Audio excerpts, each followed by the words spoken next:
Vous pouvez lire aussi quelque chose pour vous y retrouver, vous. Bon, alors c'est des livres de proximité, c'est des livres d'identification, et le motif premier du lecteur, c'est de se retrouver dans ce qu'il lit. Bon, bah, c'est vrai qu'il ne va pas aller loin, ça ne va pas avoir une puissance d'émancipation, puisque précisément il est là pour s'y retrouver. Qu'est-ce qui peut se passer dans la lecture de l'ordre de l'émancipation? Je crois que c'est quand on est déstabilisé. Il y a quelque chose qui nous déstabilise. Alors ça peut être une tournure de langue, ça peut être une tournure de paragraphe, ça peut être un certain fil narratif, l'évolution d'un personnage, une certaine façon de présenter les choses. Alors là, effectivement, dans le temps même de la lecture, vous êtes déstabilisé, vous êtes quand même déboulonné de votre propre socle, quoi. Et là, il se passe quelque chose.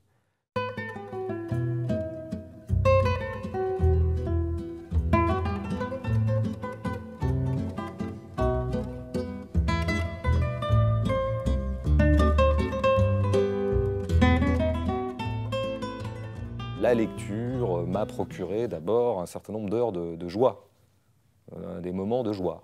J'ai adoré lire quand j'étais enfant. Puis je n'ai plus lu à l'adolescence, puis j'ai de nouveau adoré lire à partir de l'âge de 15 ans, et jusqu'à nos jours. Donc ça fait 30 ans. C'est sûr que la lecture, c'est-à-dire que je sens mon corps parfaitement ajusté à la lecture, c'est-à-dire que je sens que pour ce que je suis, je ne peux pas acquérir des moments d'intensité bien supérieurs à ceux de la lecture. J'ai l'impression qu'il y a une vitesse dans la lecture, il y a une intensité, il y a une densité de sentiments, de pensées. C'est tourbillesque quand même, la lecture, hein. L'exercice même de la raison et l'exercice de la pensée va devenir un affect. C'est-à-dire que c'est des gens qui ont une espèce de rapport physique à la pensée. Pour eux, la pensée, entendre de la pensée ou produire de la pensée leur fait le même effet qu'à d'autres gravir une montagne. C'est aussi concret que le plaisir qu'aurait un alpiniste de la roche, du froid, de la luminosité, de l'atmosphère des hauteurs, ou que d'autres gens qu'auraient comme ça. Donc, c'est des tempéraments, c'est des drôles de modulation affective, comme on dit chez Spinoza, qui fait que, pour nous autres, un peu dégénérés, ou je ne sais pas, un peu pervers, la langue, le mot, qu'il soit écrit, dit, pensé par moi ou pensé par un autre, a une espèce de consistance physique. Et donc pour nous, ça va passer par ça.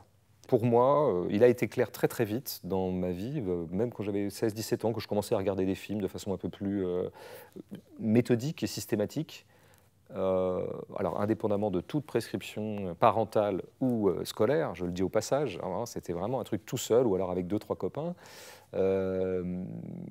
Très vite, j'avais besoin d'en parler après, de réfléchir dessus. Et très très vite, j'ai eu besoin qu'il y ait un geste d'écriture pour m'aider à penser ce que je voyais. Donc pour moi, vraiment, le geste d'écriture analytique d'un film, en tout cas critique, est indissociable de sa vision, pratiquement. Et ça, c'est vraiment à mon propre usage, par plaisir, et puis parce que ça m'aide à penser le cinéma.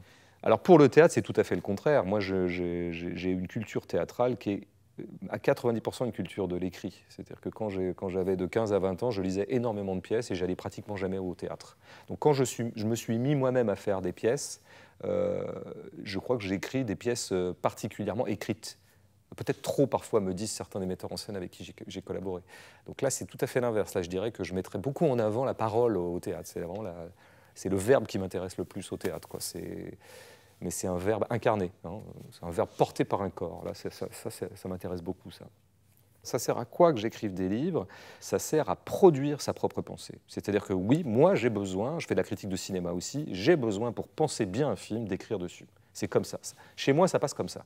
Et j'ai besoin pour régler un problème, un sujet qui me travaillerait, d'écrire quelque chose comme un essai, ce que je suis en train de faire en ce moment. Et puis après, les romans, c'est encore autre chose. Bon, mais si je m'en tiens à la pensée, je pense que oui, on ne traduit pas sa pensée par l'écrit.